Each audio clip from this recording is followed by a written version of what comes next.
Welcome to iDream media. So బ్రహ్మ ముహూర్తం, బ్రాహ్మీ ముహూర్తం అని చెప్తూ ఉంటారు. ఈ సమయంలో నిద్ర లేచి కొన్ని విధి విధానాలు పాటిస్తే కనుక ఖచ్చితంగా మనకు అన్ని సక్సెస్ అవుతాయని చెప్తూ ఉంటారు. సో దీని గురించి వివరాలు తెలుసుకుందాం. మనతో పాటు ఉన్నారు ప్రముఖ యోగా గురు అరుణాదేవి గారు. మేడం నమస్తే అండి. నమస్తే. మీరు ఇటు యోగా గురు అంటే స్పిరిచువల్ గురు, సో అన్ని కూడా స్పిరిచువల్ అంటే యోగా అండ్ హెల్త్కి సంబంధించి కంబైన్డ్గా చెప్తూ ఉంటారు ఒక ప్రాబ్లమ్కి సొల్యూషన్ అంటే.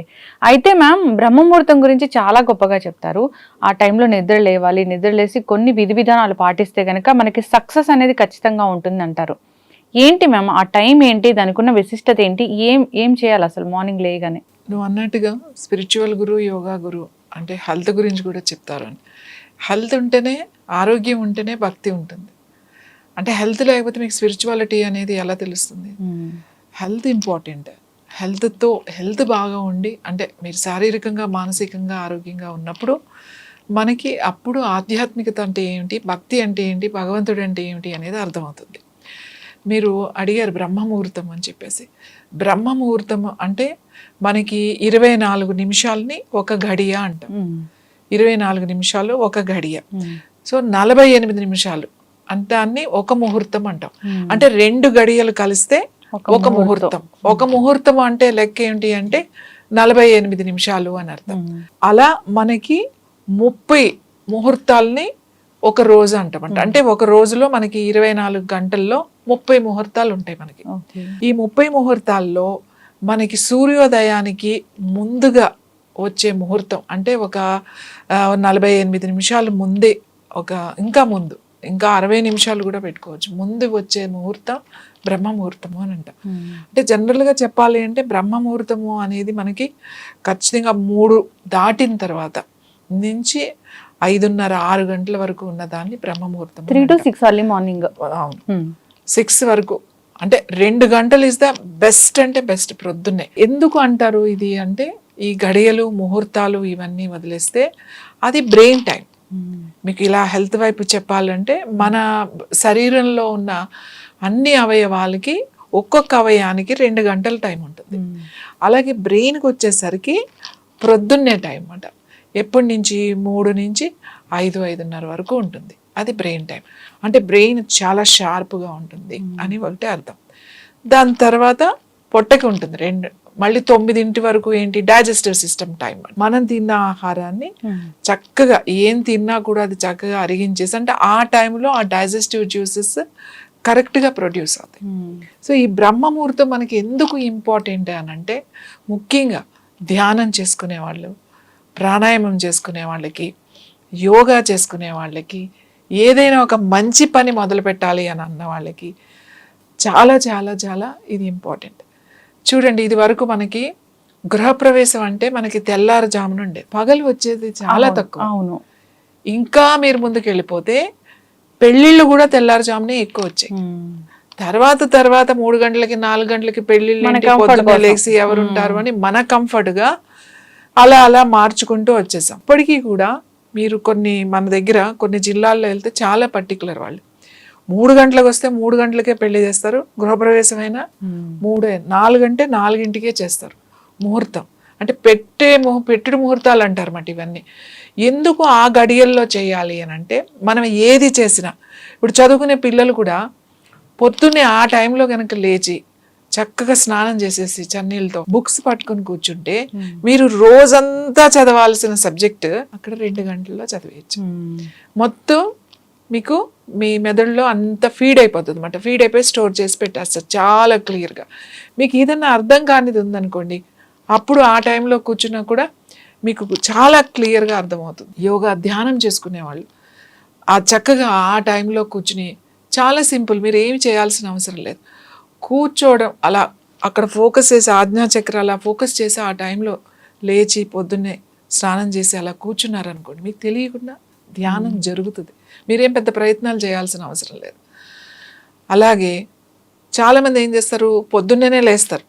ఏంటి, నేను పొద్దున్నే లేచి యోగా చేసుకోవాలి, పొద్దున్నే పూజ కూడా మనం పొద్దున్నే ఆ టైంలో కనుక ఆ బ్రహ్మముహూర్తాన్ని లేచి మనం 4 గంటలకి లేచి స్నానం చేసేసి చక్కగా మీరు పూజ చేసుకోండి, ఎంత వైబ్రేషన్ మీకు వస్తుందో.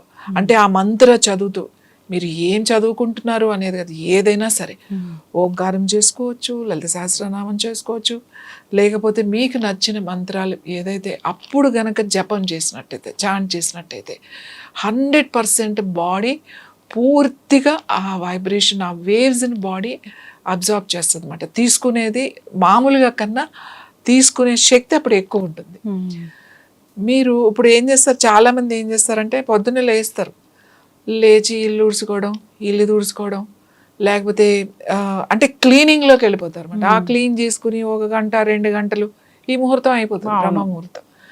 నేనేమంటానంటే అవన్నీ మీరు ఎలాగో చేసుకుంటారు. తర్వాత మీరు లేచారు, ఫస్ట్ క్లీన్ చేసుకోవాల్సింది మన బాడీ, మన కాలకృత్యాలు తీర్చేసుకోవాలి, స్నానం చేసేసేయాలి, వెళ్ళి కూర్చోవాలి అంతే. మీరు ఇల్లు క్లీన్ చేసుకోవాలి, గడపలకు పసుపు రాయాలి, ముగ్గులు పెట్టాలి, ఇది తుడవాలి, అది తుడవాలి అని అంటే మీకు 2 గంటలు అక్కడే వెళ్ళిపోతుంది, ముహూర్తం అయిపోతుంది మీకు. బ్రహ్మముహూర్తం దాటిన తర్వాత చేసేది వేరేగా ఉంటుంది. అదే పని బ్రహ్మముహూర్తంలో కనుక చేశారు అని అంటే చాలా బాగుంటుంది. బ్రహ్మముహూర్తము అని ఎందుకు అంటాము అంటే ఆ టైంలో చాలా కామ్గా ఉంటుంది. ఆ మార్నింగ్ అంటే సూర్యోదయానికి ముందు చాలా ప్రశాంతంగా ఉంటుంది. ఎప్పుడైనా మనకి మనసు బాగాలేదు, బాగా డిప్రెషన్లో ఉన్నారు, ఒక్కొక్కసారి మనకి చాలా సమస్యలు వస్తూ ఉంటాయి. అవి ఎలాకి వీటికి అసలు పరిష్కారాలు ఏంటి, ఇంకా నా సమస్యలు ఇంతేనా, నేను ఇంకా నా జీవితంలో నేనేమి చేయలేనా, ఏది చేసినా కూడా నాకు ఫెయిల్యూర్ అవుతుంది, నేను సక్సెస్ అవ్వట్లేదు, ఇలాంటివి చాలా ఉంటాయి. పిల్లలకి కానీ లేకపోతే పెద్దవాళ్ళకి కానీ ఎవరికైనా సరే రాత్రంతా పడుకోకుండా ఆలోచించి విపరీతంగా, లేకపోతే రాత్రంతా చదువుకుని కరెక్ట్గా నీ బ్రెయిన్ టైంలో ఆ ప్రశాంతత టైంలో ఆ పాజిటివ్ ఆ వేవ్స్ ఉన్న టైంలో మనం నిద్రపోతారు.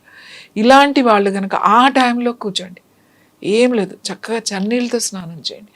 చన్నీళ్ళతో స్నానం చేస్తే అంత పొద్దున్నే అన్ని సీజన్లో, అది ఏ సీజన్ అయినా సరే, అదొక షాక్ బాడీకి ఆల్ ఆఫ్ సడన్గా ఒక షాక్ లాంటిది కనుక ఎట్లాంటివి జరిగినప్పుడు సెల్స్ బాగా యాక్టివేట్ అవుతాయి, సెల్స్ బాగా అబ్జార్బ్ చేస్తాయి, ఆక్సిజన్ కానీ న్యూట్రిషన్ కానీ ఇవన్నీ కూడా అబ్జార్బ్ చేస్తాయి, చాలా హెల్తీగా ఉంటాం. మీరు ఇప్పుడు లేటెస్ట్ రీసెర్చ్లో మీరు ఆస్ట్రేలియా కానీ లేకపోతే యుఎస్ కానీ జర్మనీ కానీ ఇటలీ కానీ యూరప్ కానీ చాలా పెద్ద కంట్రీస్లో కొత్తగా రీసెర్చ్ చేసి మీరు రోజు వేడినీళ్ళు స్నానం చేసినా ఏం చేసినా కూడా మీరు సడన్గా చన్నీళ్ళు చేయండి. చన్నీళ్ళతో కనుక స్నానం మీరు చేసినట్లయితే మీరు యంగ్గా ఉంటారు, మీరు 90ల్లో కూడా 50లాగా 30లాగా కనబడతారు అని చెప్పేసి. ఇప్పుడు మనకి చన్నీళ్ళ స్నానం మీరు చూసే ఉంటారు, చాలామంది సెలబ్రిటీస్ ఆ మంచులో వెళ్ళి ఆ మంచులో ఉన్న ఆ నీళ్ళల్లో ఆ -డిగ్రీస్లో మీరు వెళ్ళి ఒక్కసారి ఇలా మునిగి వచ్చేసేసరికి బాడీ అంతా కూడా మళ్ళీ న్యూ బాడీ అవుతుంది అన్నమాట. అంటే మనం ఆ చల్లగా అనిపిస్తుంది కానీ తర్వాత వచ్చేసరికి మనకి ఆ న్యూ లుక్ వచ్చేస్తుంది అన్నమాట, స్కిన్ కూడా. ఇప్పుడు మన వాళ్ళు చెప్పారు అని చెప్పేసి చాలా మంది చన్నీళ్ళ స్నానం చేస్తున్నారు, చాలా మంది ఐస్ క్యూబ్స్ తోని ఫేషియల్ కూడా చేస్తున్నారు. ఎందుకంటే ఐస్ క్యూబ్ తో ఫస్ట్ బిఫోర్ మేకప్ కానీ లేకపోతే మీరు ముందు వెళ్ళేటప్పుడు స్కిన్ మంచి బ్రైట్ గా ఉంటుంది, మాయిశ్చరైజర్ గా ఉంటుంది, ఎక్కడైనా కళ్ళ కింద ఇట్లా ఉబ్బినట్టుగా కానీ అట్లా అన్ఈవెన్ గా కానీ లేకుండా ఉంటుంది అన్నమాట. చాలా ఫ్రెష్గా ఉంటుంది, అది చాలా ఇంపార్టెంట్. ఫ్రెష్నెస్ అనేది చాలా ఇంపార్టెంట్. ఈ చన్నీళ్ళ స్నానం మన వాళ్ళు ఎప్పుడో చెప్పారు, మన ధర్మంలో కానీ మన సంస్కృతిలో కానీ ప్రతిదానికి కూడా ప్రొద్దున్నే లేచి బ్రహ్మముహూర్తాన్నే లేచి స్నానం చేసి చన్నీళ్ళతో స్నానం చేయండి అంటారు. చన్నీళ్ళతో పొద్దున్నే కనుక మనం స్నానం చేస్తే ఒక 50% రోగాలు పోతాయి, స్కిన్ ప్రాబ్లమ్స్ కానీ తర్వాత ఈ డిప్రెషన్ అని అంటున్నాను చూడండి, దాంట్లో నుంచి బయటకు వచ్చేస్తారు. ఏం చేయాల్సిన అవసరం లేదు, మీరు పెద్దగా కూర్చుని ఇవి చేయండి అవి చేయండి, మీరు దాని గురించి ఒక పెద్ద ప్రాసెస్ ఉంటుంది వాళ్ళకి, ఏమొద్దు. మీరు ఎలా అయినా సరే రాత్రంతా నిద్ర పట్టకపోయినా సరే ఆ టైంకి లేచి ఫ్రెష్గా చన్నీళ్ళతో స్నానం చేసి కళ్ళు మూసుకుని అలా కూర్చోండి అంతే. ఒక దీపం పెట్టుకుని అలా కూర్చున్నారంటే మళ్ళీ చాలా ఫ్రెష్గా ఉంటుంది. ఎక్కడి నుంచో మనకు ఒక నూతన శక్తి అంతా కూడా మనకి తెలుస్తుంది, ఇంత ఎనర్జీ నాకు ఉందా అని. ఆ యూనివర్స్లో ఉండే ఆ ఎనర్జీ అంతా కూడా లోపలికి వెళ్తుంది. మన బ్రెయిన్ యాక్టివేట్ అవుతుంది. ఇది చాలా చాలా ఇంపార్టెంట్. ఇంకా చెప్పాలి అని అంటే ఆ టైంలో కనుక కూర్చుని మన కళ్ళు మూసుకుని అలా కూర్చుంటే ధ్యానం బాగా జరుగుతుంది. సుషుమ్నా నాడి యాక్టివేట్ అవుతుంది. మనం జనరల్గా ఇది కుడి ముక్కుని సూర్యనాడి అని, ఎడమ ముక్కుని చంద్రనాడిని అని అంటాం. పింగళ అండ్ ఈడా నాడి అని కూడా అంటాం, గంగా యమున అని కూడా అంటాం. ఇంకొక నాడి, మెయిన్ నాడి ఇంకొకటి ఉంది. ఏంటి అంటే అది సరస్వతి నాడి అని చెప్తాం, సుషుమ్నా నాడి అని చెప్తాం, చిత్రనాడి అని చెప్తాం. ఈ నాడి ఎక్కడుందంటే మన స్పైనల్ కార్డ్లో ఉంటుందన్నమాట. డైరెక్ట్ మనకి మెడుల్లా అబ్లాంగేట్ ఈ వెనక ఈ బ్రెయిన్ స్టెమ్కి ఈ మైండ్కి అది కనెక్ట్ అయ్యి ఉంటుంది. చాలా చాలా ఇంపార్టెంట్ మనకి. ఈ 72,000 నాడులు యాక్టివేట్ అవ్వాలి అని అంటే మొత్తం ఈ స్పైన్ లోపల నుంచి మన ఈ హెయిర్ ఉంది కదా, ఈ జుట్టు, ఈ హెయిర్ లైన్ అంతా ఒక ఛానల్. ఇక్కడ ఎలా నాడి అంటే ఒక స్పేస్ మాట. ఇప్పుడు ఇక్కడ నాడి అంటే ఏంటి, ఒక చిన్న హోల్ ఉంది, ఇందులో నుంచి మన రంధ్రం ద్వారా శ్వాస తీసుకుంటున్నాం. అలాగే మా వెన్నెముక కింద ఆ తోక భాగం టిప్పు టెయిల్ బోన్ అంటాం. ఆ బోన్ కింద నుంచి దానికి ఒక సన్నని ద్వారం ఉంటుంది అన్నమాట. ఈ సన్నని ద్వారం గుండా మనం ఈ తీసుకున్న శ్వాసని దానిలోకి పంపించి దాని ద్వారా మీరు బ్రెయిన్కి తీసుకెళ్ళడం అనేది యోగ పద్ధతి. అసలు యోగా అంటే అదే కలపడం అనేది. అయితే ఈ టైంలో కనుక కూర్చుని మనం చేసే సుషుమ్నా నాడిని చాలా తొందరగా యాక్టివేట్ చేయొచ్చు. అదే ధ్యానం జరుగుతుంది అక్కడ. దానికి ఏం పెద్ద టెక్నిక్స్ అవసరం లేదు. ఈ టైం చాలా ఇంపార్టెంట్. అందుకే దీనికి బ్రహ్మ ముహూర్తము, బ్రాహ్మీ ముహూర్తము అని అంటూ ఉంటారు. మీరు చూడండి, బ్రహ్మ ముహూర్తంలో మీరేమి ఇది మంచిది, ఇది బాగాలేదు, ఈ టైంలో అలాంటివి ఏమీ ఉండవు. ఆ టైం ఏదైనా చేసుకోవచ్చు. మీరు ఏ పనైనా మొదలు పెట్టుకోవచ్చు. పెళ్లి చేసుకోవచ్చు, లేకపోతే గృహప్రవేశాలు చేసుకోవచ్చు, లేకపోతే ఒక మంచి కార్యక్రమం మొదలు పెట్టాలి, ఒక శుభకార్యం మొదలు పెట్టాలి, ఒక మంచి పని నేను ఇప్పుడు మొదలు పెట్టాలని అనుకుంటున్నాను అంటే it is the best time అన్నమాట. దానికి ఇంక ఏమీ చూడాల్సిన అవసరం లేదు. ఎందుకు అనంటే మన బ్రెయిన్ అది, మన బ్రెయిన్ టైం అది, అది ఏదైనా సరే అబ్జార్బ్ చేసేస్తుంది. చాలామంది పిల్లలు, స్టూడెంట్స్ ముఖ్యంగా ఫోకస్ చేయలేకపోతున్నాము, చదువుకుంటే గుర్తుండట్లేదు, ఎంత చదివినా అది నాకు అర్థం కావట్లేదు, ఎన్నిసార్లు ఎక్స్ప్లెయిన్ చేసినా కూడా నాకు అర్థం కావట్లేదు. అప్పుడు జస్ట్ లేచి స్నానం చేసి వచ్చి కూర్చుని అది చదువుకుంటే క్లియర్గా వచ్చేస్తుంది. అంత మంచి ముహూర్తం ఇది. మనకి ఇప్పుడున్న జనరేషన్ వాళ్ళకి తెలియదు కానీ 80s వరకు ఇప్పుడున్న జనరేషన్ వాళ్ళకి ఆ బ్రహ్మ ముహూర్తం అర్ధరాత్రి. వాళ్ళకి అసలు అంటే డే అండ్ నైట్ ఇలాగా మనకి గడియలు ముహూర్తాలు అలాంటివి ఏమీ లేవు. రాత్రంతా యాక్టివ్గా ఉంటారు అన్నమాట. ఇంకొకటి ఏంటంటే ఇది ఇప్పుడు ఒక ఫ్యాషన్ అయిపోయింది ఇప్పుడున్న జనరేషన్కి. నేను నైట్ పర్సన్ అని చెప్తారు, అది ఒక స్టైల్గా. I'm not day person, I'm night person అంటారు. నైట్ పర్సన్ ఏంటి అంటే వీళ్ళు రాత్రంతా ఎంతసేపు అయినా మేము మేలుకుని ఉంటాం, ఏదైనా చేసేస్తాం రాత్రంతా, మాకు అంత బాగుంటుంది, డే టైం మాత్రం చాలా లేజీగా ఉంటాము అని అర్థం. నేను చెయ్యగలను అనేది చాలా తప్పది. అది నువ్వు నీ బ్రెయిన్కి ఇస్తున్నావు. నువ్వు ఏదైతే చేస్తున్నావో అనుకుంటున్నావో పదే పదే పదే నైట్ పర్సన్, నేను నైట్ పర్సన్ అని అనుకుంటే నీ బ్రెయిన్ అదే తీసుకుంటుంది. నేనేమంటాను అంటే నైట్ పర్సన్ అంటే రాత్రి అంతా మేలుకుని ఉండడం. ఈవెన్ నువ్వు 12 వరకు 1 వరకు మేలుకుని ఉంటే కూడా మీ హార్ట్ ఫంక్షన్ చేంజ్ అయిపోతుంది, మీ సెల్ ఫంక్షన్ చేంజ్ అయిపోతుంది. ఎందుకంటే దానికి అప్పుడు నిద్ర ఉండాలి. నిద్రలోనే మనం ఎప్పుడైతే మనం నిద్రపోయే టైము చాలా మంచి టైం ఏంటి, కరెక్ట్ టైం 12 to 3. చాలా డీప్ స్లీప్లో ఉంటాం మనం. అప్పుడు 3 తర్వాత మనం మెలకువ అనేది వచ్చేస్తుంది. ఆ 12 to 3లో నువ్వు 1 o'clock వరకు మెలకు నుండి అప్పుడు వచ్చి పడుకుంటే నీ బ్రెయిన్ ఏం యాక్టివ్గా ఉంటుంది. అందుకే మనం స్ట్రెస్లోకి వెళ్ళిపోతున్నాం. స్ట్రెస్లోకి ఎందుకు వెళ్ళిపోతున్నాము అంటే ఎక్కువ పని చేయట్లేదు మనమేమి.